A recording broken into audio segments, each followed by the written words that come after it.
ज्ञानगंगा अभयारण्यातील पलढग धरण झाला ओव्हरफ्लो।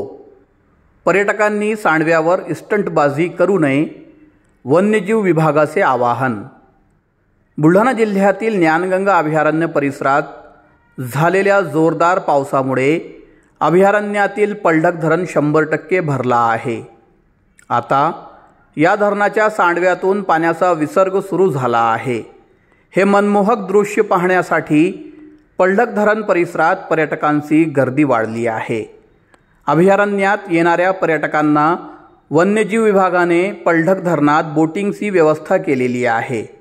जंगल क्षेत्र असल्याने धरण परिसरात अनेक हिंस्त्र प्राणी वावरताना दिसून येतात, म्हणून पलढग धरणावर येणाऱ्या पर्यटकांनी खबरदारी बाळगावी।